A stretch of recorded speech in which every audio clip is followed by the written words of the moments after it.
ใส่ก่อนนะครับ2ตัวใส่ตรงข้ามกันก่อนใส่รูตรงข้ามกันครับเพื่อทำการยกลงก่อนนะครับอันดับแรกเสร็จแล้วก็จะต้องเลื่อนคานลง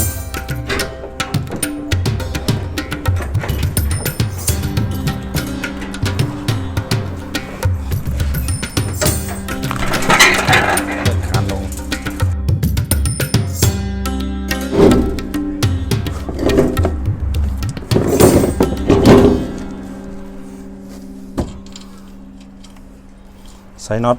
ไปก่อน2ตัว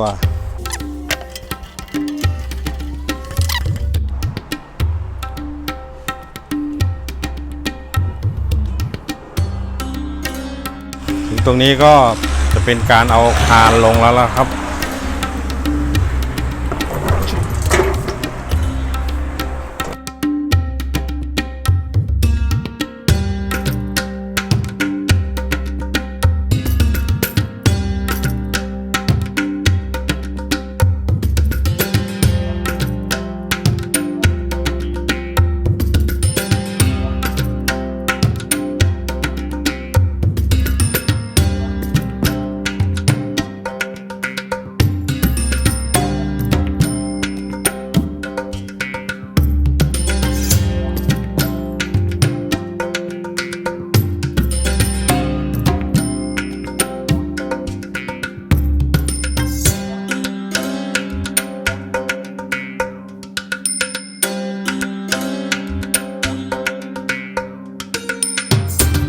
สำคัญอีกอย่างหนึ่งเลยครับนี่ครับ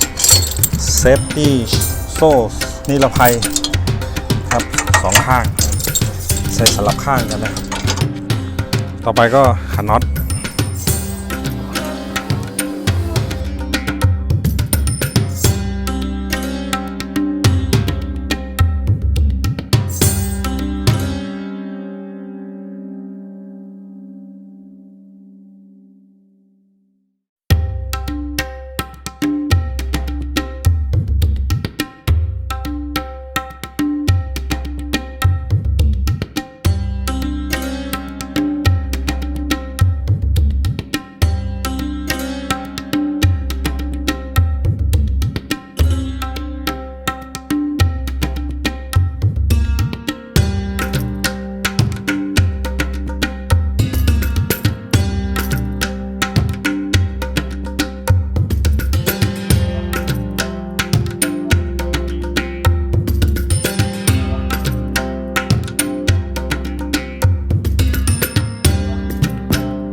ต่อไปก็เป็นวิธีการ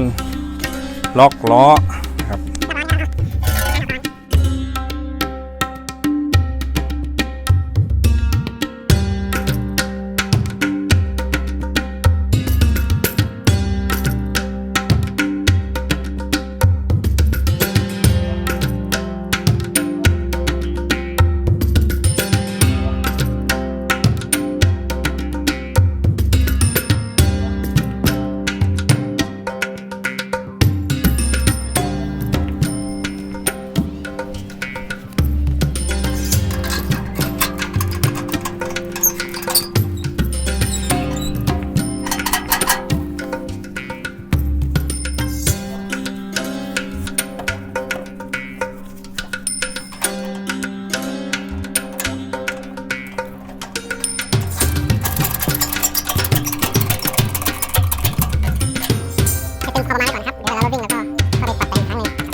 โซ่นิรภัยอีกอันหนึ่งนะครับที่สำคัญเลยก็คือนี่นะครับ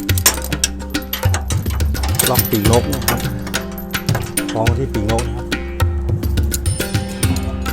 อันนี้สำคัญเลยครับคือถ้ามันเกิดอะไรขึ้นมันก็ยังเหลือ4เส้นนี้